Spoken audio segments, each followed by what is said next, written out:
Well, good morning everybody. Here we are again. The only difference is today we have new rubber.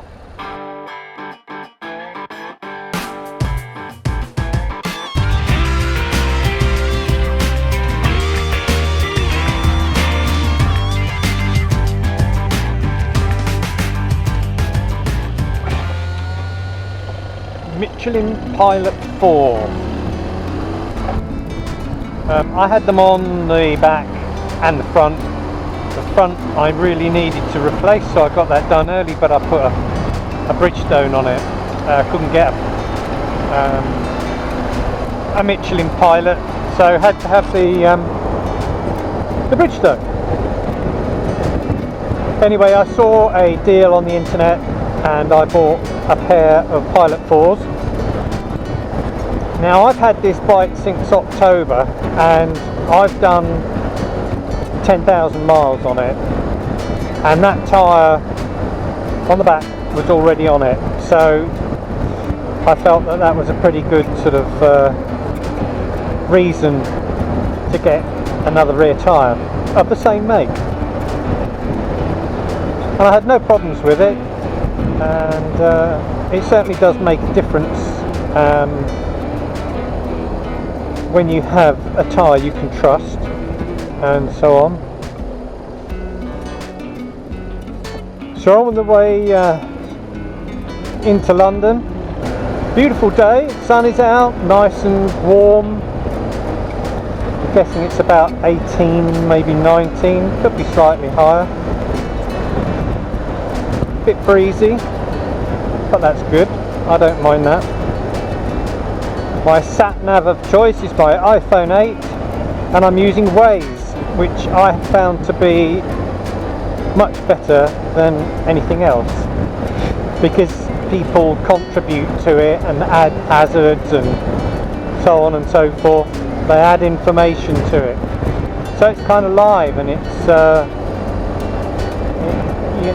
you know, whereas with Google and that, although it's live, you don't get, well, as far as I'm aware, you don't get told anything on the road is there's an obstruction or something like that. But yeah, it's good, and I've used it every day for the last month or so, but for what I'm doing now it's perfect. I'm not convinced that is the right way to go, having said all that about the Waze app, because I think it wants to take me the quickest route and go all the way around the A2, and I don't want to do that.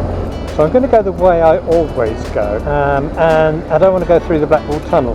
I want to go over Tower Bridge. So I was going to talk about tyres, but to be honest with you, I think tyres are, tyres generally, I don't think you can find a bad tyre unless you're very unlucky. I mean, we're not talking like years ago where we had a Dunlop Roadrunner or something like that, but you know, because I've never felt safer on a bike than I do now, and that is a lot, and that's down to tyre technology, whatever way you look at it, especially in the wet. And especially if you don't ride up somebody's arse. Anyway,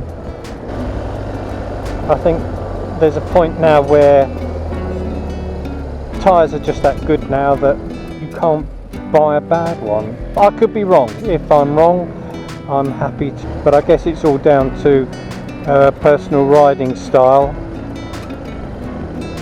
and what you're doing. Oh, these people really are a nightmare, especially this guy. So I'm going to go round. Didn't really want to do that. It kind of just happened, but it was clear. The trouble is, you do find yourself doing this because it's the London thing. It's like everybody screams away at amber. Yesterday when I came back, I just did a little test and I let everybody do their own thing, and I did my own thing and everybody got on okay. the ones who wanted to screamed ahead.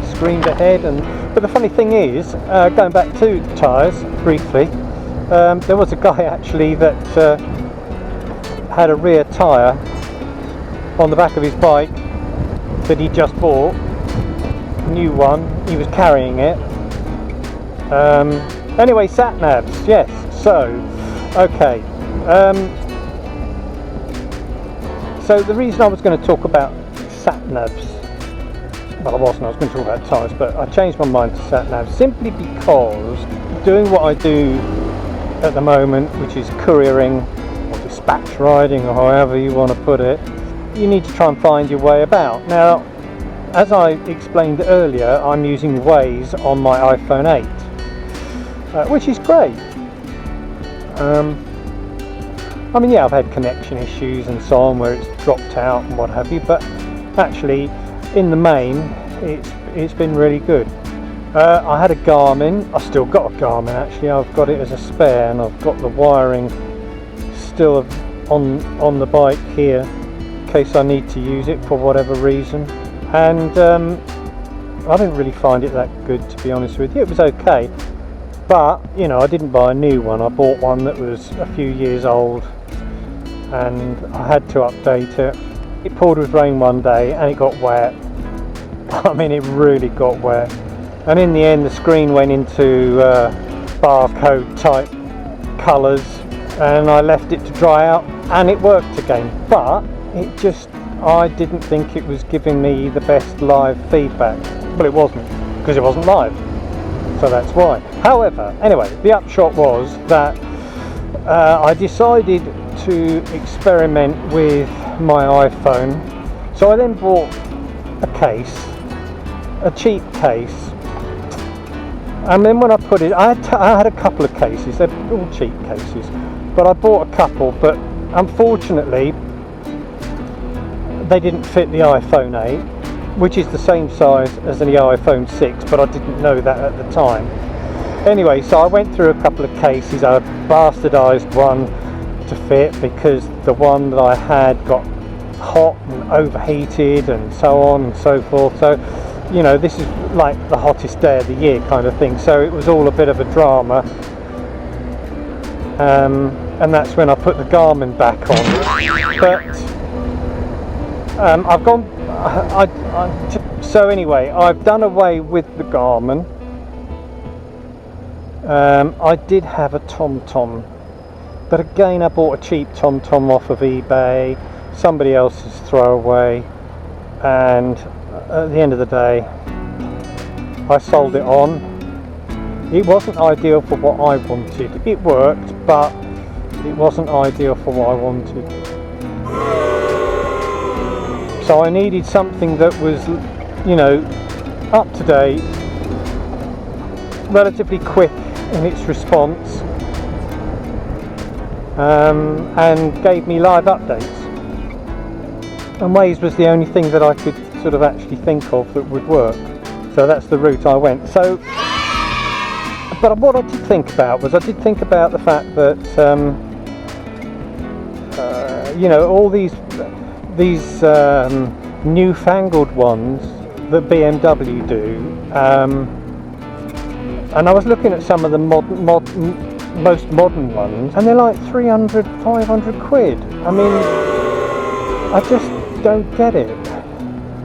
I understand the ease of having a sealed unit, and that as an optional extra, fine, but it's expensive. I understand having a fitment to put on the BMW one, that's fine, but it's expensive. I just couldn't afford that, and to be honest with you, I was trying to achieve something without spending silly money, because at the end of the day the phone will do a similar thing to what the sat-nav will do, and plus I really also needed comms to be able to be contacted with. I needed comms to be able to know if somebody was trying to get hold of me, and a phone call, even if I took the phone call and said I'm on the bike, I'll ring you later, which I did this morning. I think basically at the end of the day this does everything I need it to do. I mean, I found this case, which was £9. If you had a dedicated case very, very similar to this, addons.com I think it was called, and they do a case, but I bought this one, and the home button, because you have a fingerprint home button on an iPhone 8, it didn't actually work, so I had to again bastardise the case and took that out. Well, I didn't really need to, because if you go into accessibility on an iPhone, you can actually get your home button as like a little touch thing, and so anyway, I might get another one, so it won't really matter. So, and the other thing that I use also is I've got a thing that I've stuck on my jacket, which is an elasticated or a piece of cord that retracts. When you pull it out and bring it back, it just retracts, sort of like this, and it's, you know, you can use it on the iPhone screen, and it's brilliant. So if I'm in traffic or at a standstill, or I need to stop and do something on the phone, I tend not to do it obviously while I'm riding, because yeah. So my top tips for having the phone or having a sat nav on the bike is use your phone, find a case for it. It might take you a while to find the right case, it did for me, and that you see, because it could be expensive and rubbish. You were a bit late there, my friend, and you know it. Guy there on a delivery bike with no helmet, just a bob lad.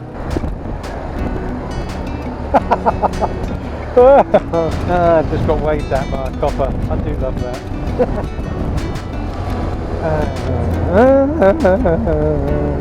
I've no idea why.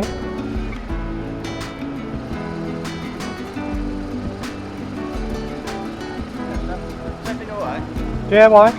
Just wondering what's happening. You seem to be here for like 20 minutes. Is that a problem? Just want to make sure everything's alright. Like, yeah, no, that's fine. I'm just leaving now. Aware about anything? No, no. No, I'm just leaving, so you're alright. Okay, cool. Alright. Bye bye.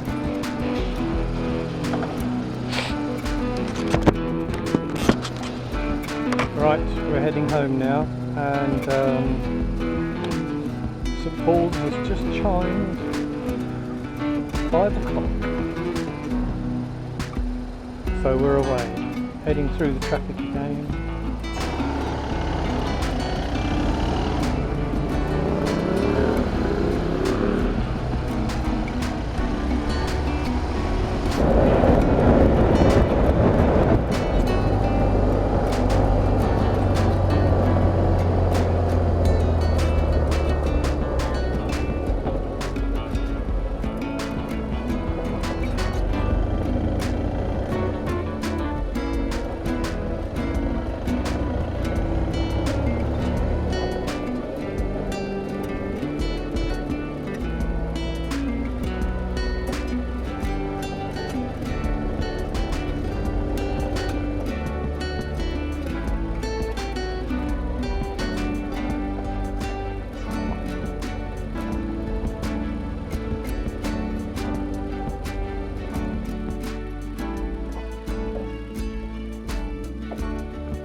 And there we go.